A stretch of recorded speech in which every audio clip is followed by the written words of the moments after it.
This is about telling our story. And I think it's sort of eye-opening when you hear some of the comments from Innovation Experience is people to sort of say, VA's really doing that? And what better way than to show them? Coming here reminds me of who my family is, renews me, reinvigorates me, and gives me that energy I need to go back and fight the hard fight of innovation. It's just really thought-provoking. And there's just a lot of things I think we're learning that we can help, diffuse to our own networks. The Innovation Experience is a gathering of incredibly brilliant, incredibly resilient, and incredibly passionate VA employees, along with their academic and industry partners that are designing solutions in real time to change and save veterans' lives.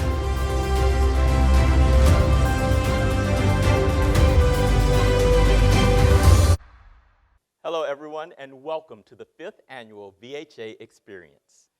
On behalf of the Veterans Affairs and the Veterans Health Administration Office of Healthcare Innovation and Learning, or OHIL, I want to thank you all for being a part of this exciting event. Now, this event has many facets and many things going on at the same time. For example, the Product Marketplace Day is happening at the Lounge. If that is what you're here, please feel free anytime during this event. My name is Eric Bruns, and I will be your host during the Innovation Experience. Executive Director, Simulation Learning, Evaluation, Assessment, and Research Network, also known as SimLearn. And we work hand in hand with OHIL to ensure veterans receive technologies and processes in healthcare industry. And I am thrilled to return this year to the National Press Club and welcome our guests, exhibitors, and speakers. This year, we have more in store than ever before. Events you have all come to expect, such as IEX talks, demos, panels, and the Shark Tank competition are back. We're also showcasing new events this year, such as the DataX Summit, engaging brain breaks, and a few surprises.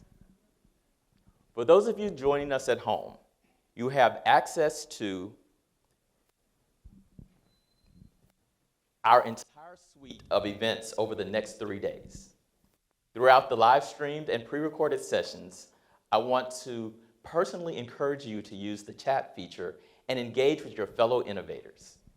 We'll be pulling your comments and conversations across the week, so stay engaged and stay active.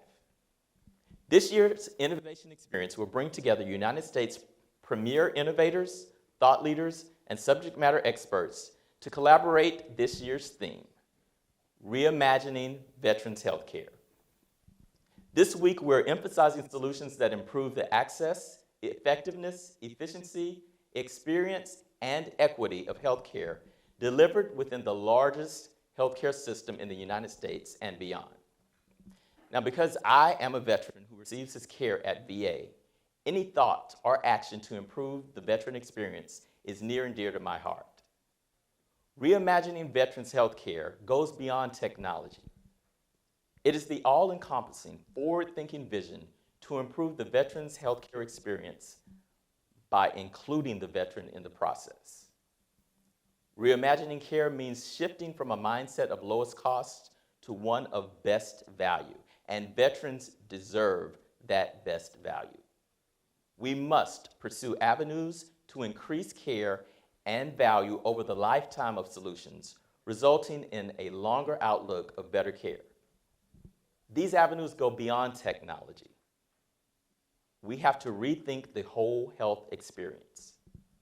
We must be bold enough to incorporate things that have not been done and reimagine the impossible as reality. Over this event, we're going to hear from healthcare, technology, academia, and VA leaders about the importance of innovation and how they are reimagining veteran healthcare. And all of you here also play a vital role in advancing our conversations, understanding, and progress toward a better experience for our nation's veterans. We're going to hear from several of you later today, but all of you will have the opportunity to contribute to conversations around reimagining veterans care. Now, to officially kick off Innovation Experience, it gives me great pleasure to introduce the Honorable Dennis McDonough. Before coming to VA, he served as the 26th White House Chief of Staff and as Principal Deputy National Security Advisor.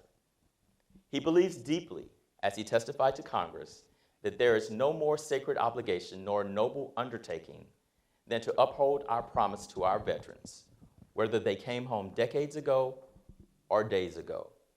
Please join me in welcoming the 11th Secretary of Veterans Affairs, the Honorable Dennis McDonough.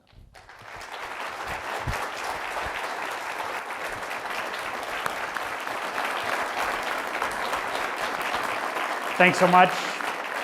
Good morning, everybody. It's great to be back with you. It's good to be with you in person. Last year we were all virtual. I know we have a bunch of virtual participants this morning, but it's also good to be in person with so many great colleagues. Eric, thank you for that kind introduction, for your decades of service to the nation in uniform, and for your outstanding leadership and continuing service with us at SimLearn. Thanks as well to Ryan Vega, to Christopher Teague, and to their entire team for doing the hard work of organizing such an extraordinary gathering. Let me just do a signals check here. Does everybody hear me okay? Great. I also want to recognize Sharif, of course, our relatively newly confirmed Undersecretary of Health, a change maker, great thinker about innovative experience and approaches to medicine.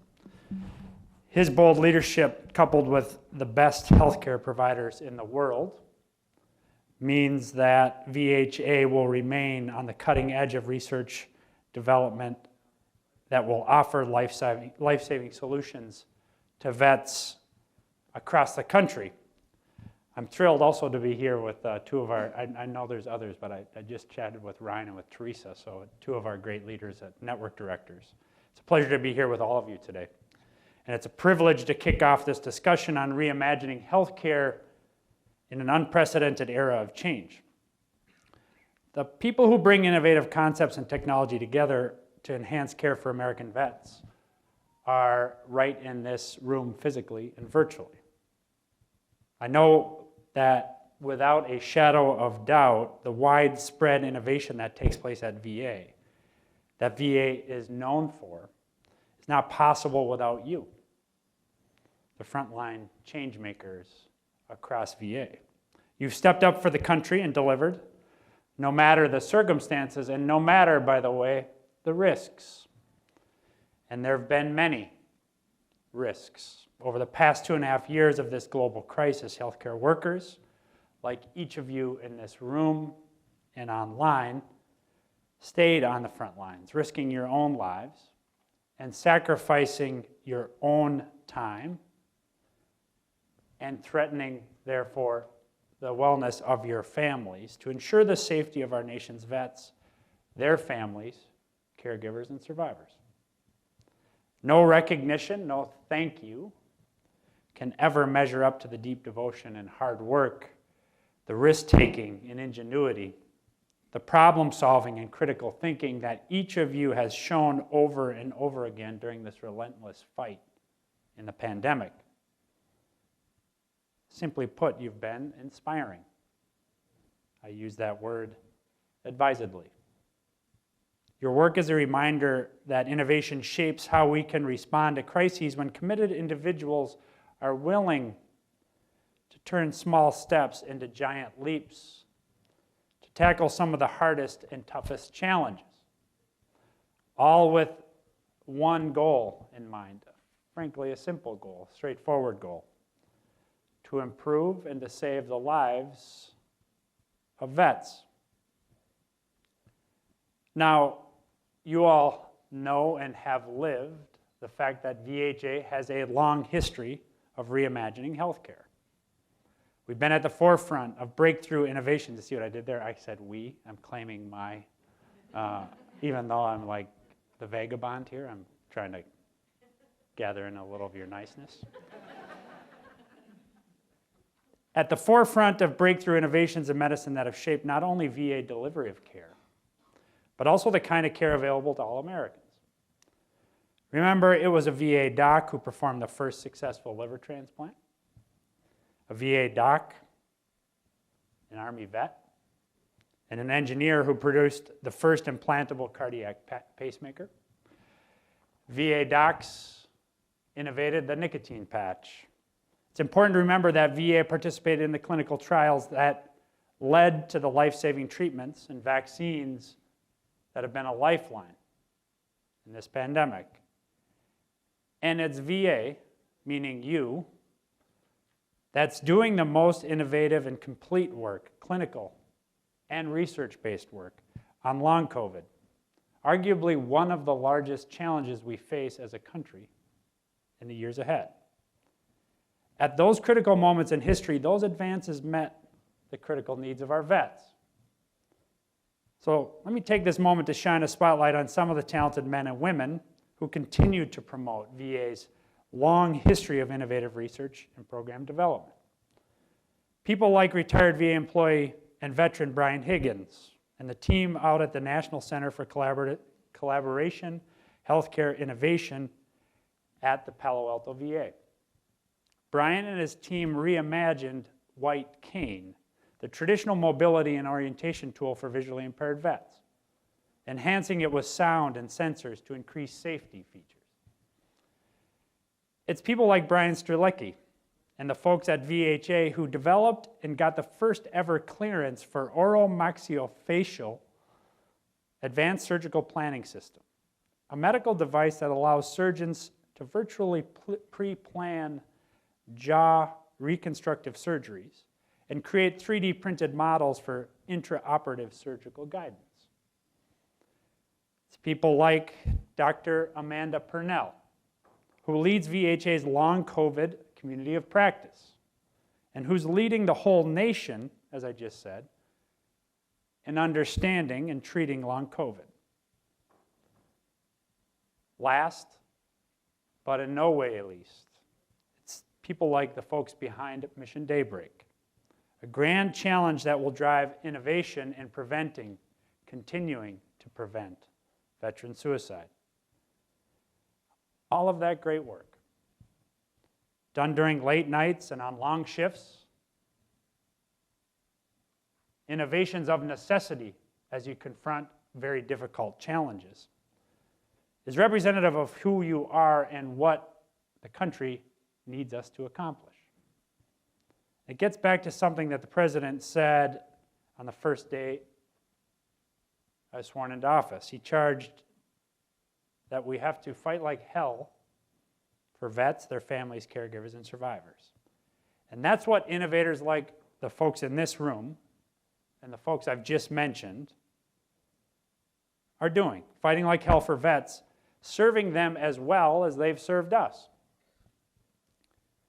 But we cannot, must not, and I know, knowing each of you, we will not rest there. There's so much more that needs to be done, and there is so much riding on us being the ones to do it. Focused intently on the national interest and outcomes, not on anything else. And that brings me to the biggest challenge we face today. Frankly, the biggest challenge that all of healthcare faces today, Ryan and I were just talking about it. Hiring enough talented healthcare workers to meet the mission and maximize access. Now, since the president took office, you, and I'm going to say it again, we, at VA, have delivered more care to more vets than ever. But when I travel across the country visiting med centers and hearing from vets, I see and I hear that we have a long way to go. There's not a question to which the answer is not more VA. Whether it's infrastructure, whether it's mental health care, whether it's specialty care, whether it's primary care, the answer is America wants more VA.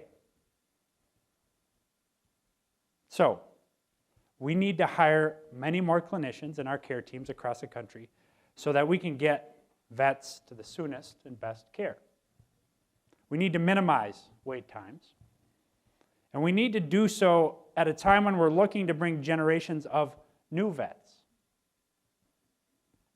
4 million vets who fought in Southwest Asia over the course of the last 30 years into our care. And at a time when hiring has never been more competitive, and too often, again, as Ryan and I were just whispering, because of our own practices, more difficult than it's ever been. So I need you to use your immense abilities to innovate, to increase the number of people on our teams faster and even more competitively, to ensure access to the care that vets have earned and deserve. Think of it like this. If the vets are unable to access the care they need, they can't benefit from those amazing innovations that you've already found and implemented. If vets aren't getting access to primary care providers because there aren't enough of them, they cannot reliably get access to screening protocols that provide early warning and early detection to ensure successful treatment. Innovating on access, therefore, has to start with a candid assessment of the challenges to access. It has to start with asking some fairly tough questions, like, where is our process for hiring too lengthy and inefficient? And what can we do to tackle those bottlenecks? What are some innovative methods for recruitment, for maintaining folks' interest when they consider VA as a place to work? What are the rate limitations on telehealth? How much does clinician practice or reliance on old techniques limit increased use of new techniques like telehealth? How much is burnout undercutting clinician productivity, job satisfaction, and retention? Who's leading the charge on innovation to address provider burnout? What limits our ability to grow, to scale proven innovations against burnout? Like COVID in 20, which gets medical professionals together weekly to leverage, share, and provide mutual support. What are the best innovations on training new clinicians in light of routine data showing that we have provider shortfalls? And lastly, what is the most innovative role for VA to play in addressing that provider shortfall? And as Ryan and I just discussed, what are the 6 or 8 or 10 things that we can do today to address it? Now, those are all questions that we need to be asking ourselves, and we are asking ourselves. They're challenges that I see which require elbow grease, intentionality, and innovative solutions. And look, I have no doubt that we'll rise to this occasion because that's what you do. In fact, some of you are probably already envisioning solutions for our provider and access challenges because innovating is nothing new for any of you. We have VA-approved an aspirin a day can reduce risk in heart patients. We have VA helped vets who had lost multiple limbs from the wars in Iraq and Afghanistan walk again. We at VA created personalized prosthetics and models of organs using 3D printing. Here's the bottom line, and I am thrilled to be able to use the first person plural. We at VA always lead the way. You always lead the way. You identify the biggest problems of our time and you solve them.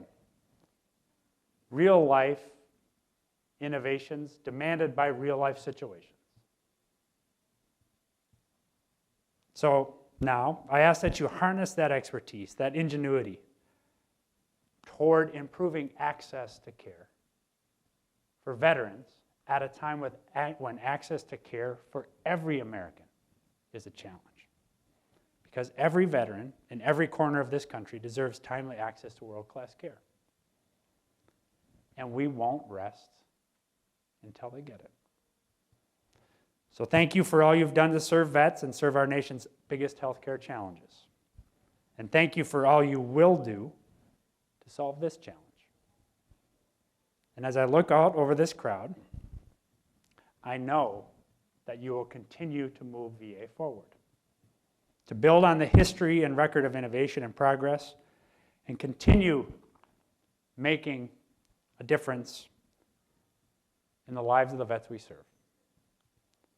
As I said, it's an honor to be able to be with you today and to work with you, serving veterans alongside you every day.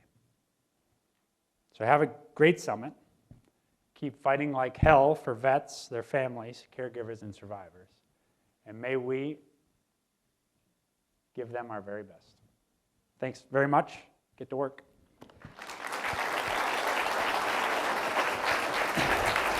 I'll see you.